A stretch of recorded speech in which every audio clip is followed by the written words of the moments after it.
Bismillahirrahmanirrahim. Assalamualaikum warahmatullahi wabarakatuh. Al-Fatihah. A'udzubillahi minasyaitonirrajim. Bismillahirrahmanirrahim. Alhamdulillahi rabbil alamin arrahmanirrahim maliki yaumiddin. Iyyaka na'budu wa iyyaka nasta'in. Ihdinas siratal mustaqim. Shiratal ladzina an'amta 'alaihim ghairil maghdubi 'alaihim waladdallin. Rabbighfirli wa walidayya wal muslimin amin. Bismillahirrahmanirrahim. Alhamdulillahi rabbil Allahumma sholli ala sayyidina Muhammadin sholatan taj'aluna biha min ahlil amya dhahira wa batina wa tahsyuruna biha bi'ibadika sholihin fi dunyana wa ukhrana wa ala alihi wa sahbihi wa barik wa sallim. Qala al-musannif rahimahullahu ta'ala wa nafa'na bihi wa bi'ulumihi fid dharaini amin. Bismillahirrahmanirrahim. Wa qala lan ngendika sapa Hatim bin Alwan, Syekh Hatim bin Alwan, qaddasa muga-muga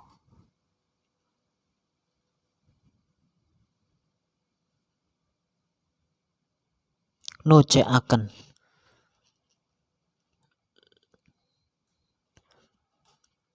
sapa Allah sirrahu ing pesareane, sirrahu ing tindak lampahe, sirrahu ing tindak lampahe Syekh Hatim bin Alwan. Bismillahirrahmanirrahim. Man utawi sapane wong iku idang ngaku-ngaku sapa man salasan ing perkara telu bi ghairi salasin kelawan tanpa duweni sifat telu, fahuwa mongko utawi man iku kadzabun wong kang akeh gorohe. Endi rupane telu man utawi sapane wong, rupane telu man utawi sapane wong iku idang ngaku-ngaku sapa man hubballahi ta'ala ing demen maring Gusti Allah min ghairi warongin saking tanpa ngreksa saking halal lan haram,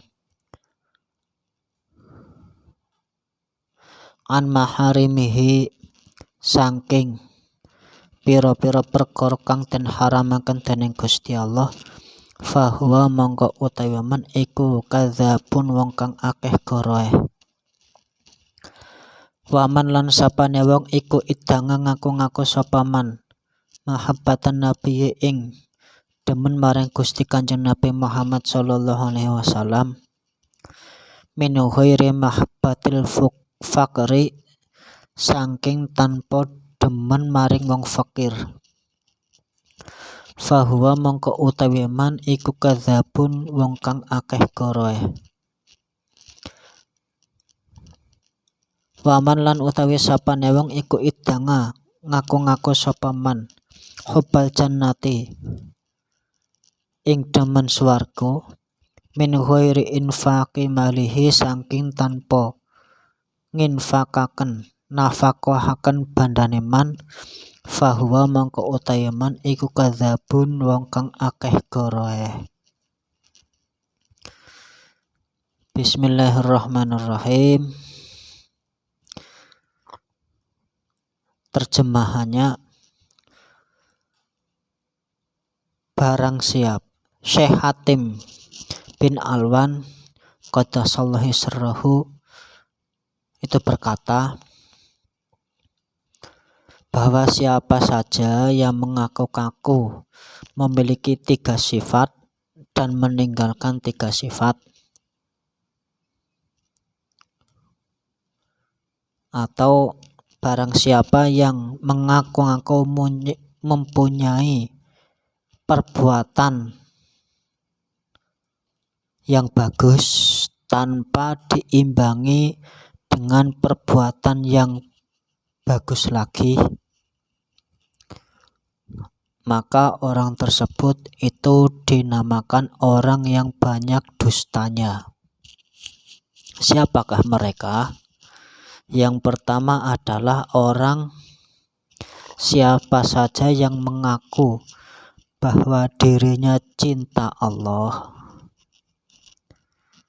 tanpa diimbangi dengan sifat warok.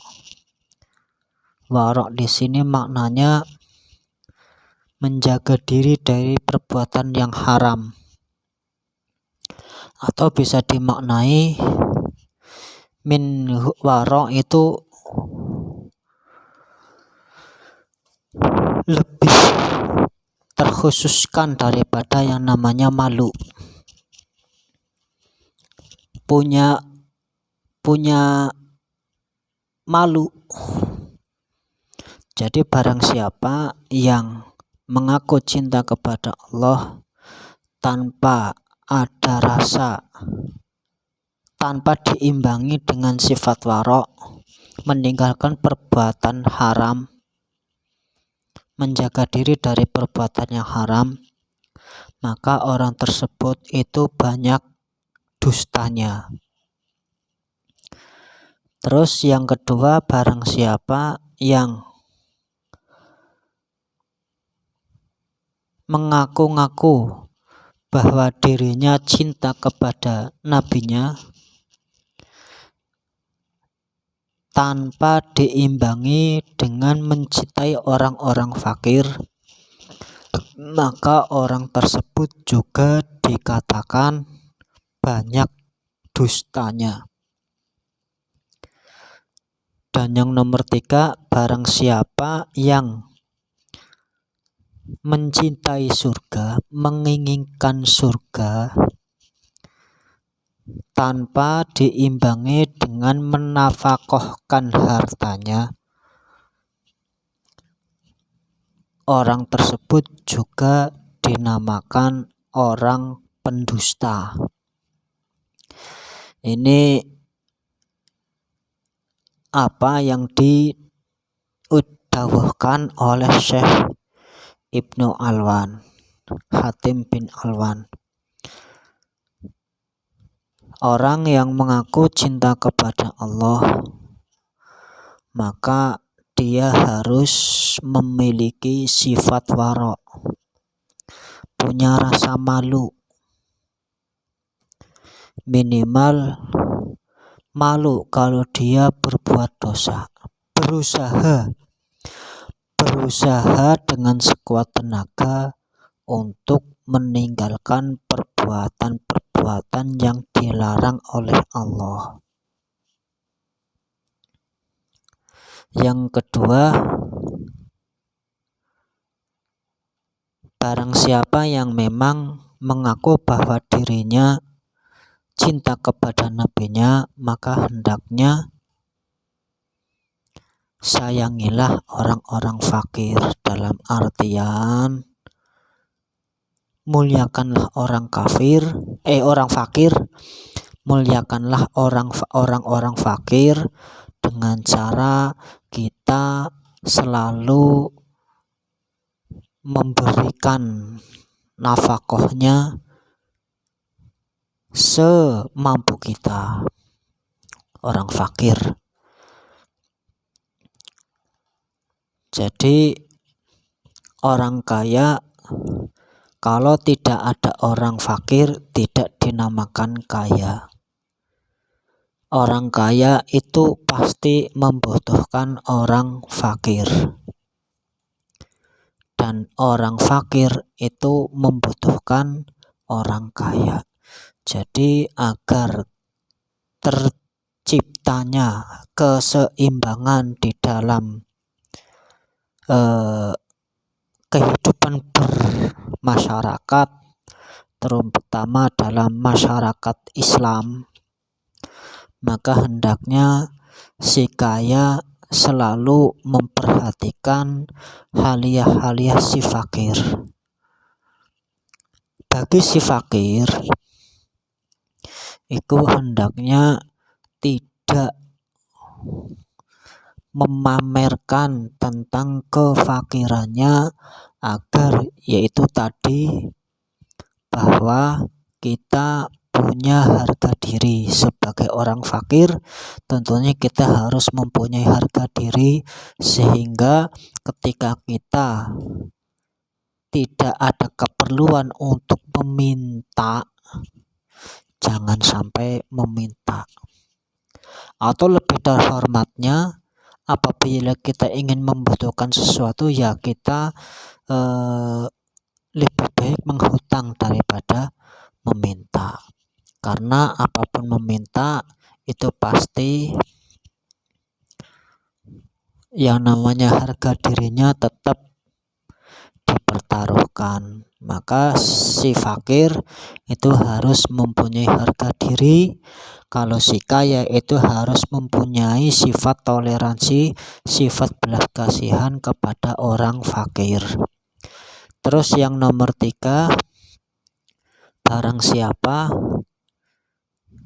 yang mencintai surga, hendaknya dia menafkahkan hartanya di jalan Allah.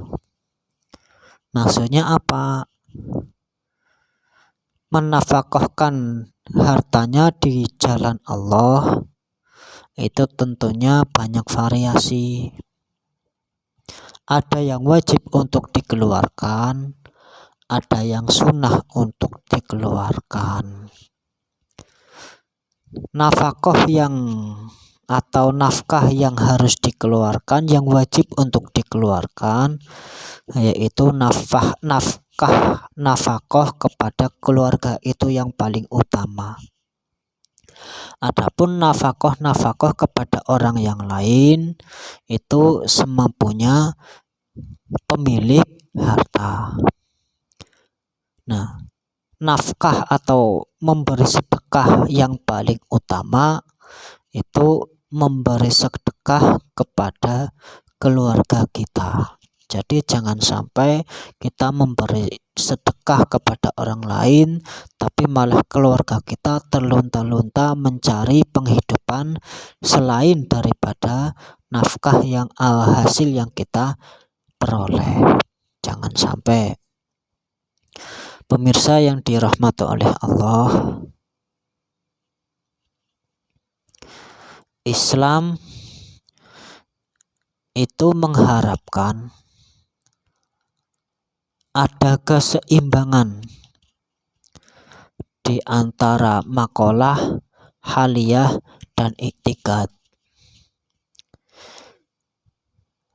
Ada keseimbangan maqalah, haliyah, dan i'tiqad. Ketika kita mempunyai i'tiqad yang baik, ya tentunya diimbangi dengan haliyah yang ada, yang tentunya yang berkesinambungan dengan i'tiqad yang baik itu. Ketika kita mempunyai i'tiqad baik, tetapi cara kita mengimplementasikan ke dunia nyata kok kurang tepat, ya di situ belum dikatakan i'tiqadnya belum sempurna. Karena bagaimanapun yang namanya i'tiqad itu akan memunculkan sebuah haliyah dan maqoliyah atau ucapan dan tindakan. Makanya antara i'tiqad, haliyah, dan maqolah itu perlu diseimbangkan. Seperti kita cinta kepada Allah tentunya diimbangi dengan menjauhi segala apa yang dilarang oleh Allah sekuat mungkin. Sekuat mungkin kita harus menghindari apa yang dilarang oleh Allah, dan kita dalam menjalankan apa yang diperintah oleh Allah itu semampunya. Dalam artian tidak harus sesempurna apa yang memang sesuai dengan asal hukumnya. Contoh, kita apabila dalam menjalankan sholat fardu itu masih mampu untuk berdiri, ya hendaknya berdiri. Tetapi apabila kita tidak mampu untuk berdiri, ya tidak memaksakan harus berdiri, duduk juga boleh, dan seterusnya dan seterusnya. Tetapi dalam menjalankan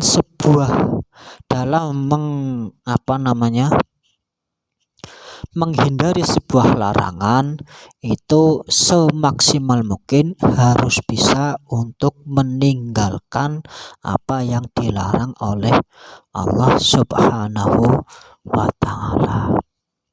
Yang kedua, ketika kita cinta kepada Nabi, ya harus diimbangi dengan perilaku-perilaku yang menunjukkan kita cinta kepada Nabi.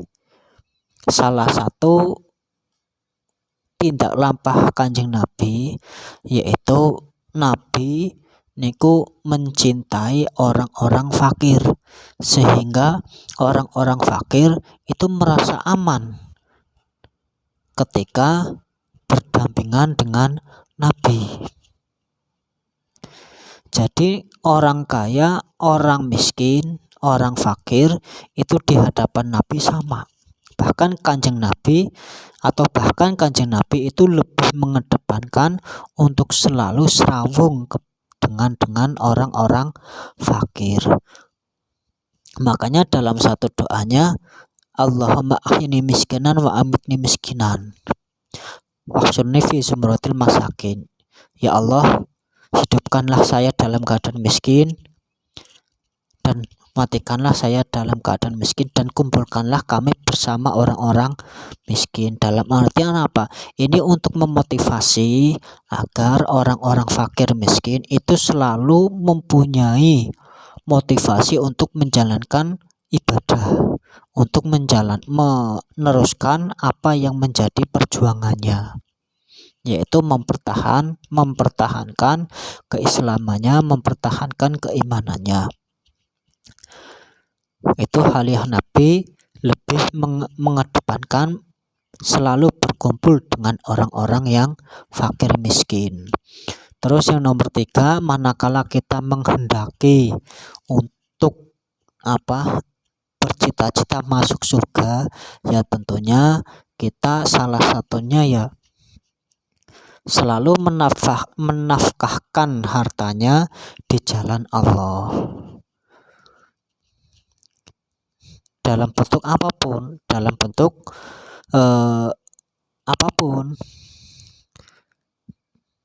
dalam ibadah apapun kita butuh uang. Dalam mengarungi sebuah rumah tangga kita juga butuh uang. Dalam ibadah-ibadah yang lain kita juga butuh uang. Dalam menjalankan ibadah haji kita juga butuh uang. Maka apabila kita merasa cinta kepada surga tetapi kita nihil tentang menafkahkan hartanya di jalan Allah, ya itu juga disangsikan apa dia memang benar-benar cinta kepada surga atau tidak. Makanya di sini apabila seseorang mengaku bahwa dirinya cinta surga tetapi tidak mau menafkahkan hartanya di jalan Allah, ya dia dikatakan orang pendusta. Demikian apa yang bisa saya sampaikan. Wallahu a'lam bishawab. Wassalamualaikum warahmatullahi wabarakatuh.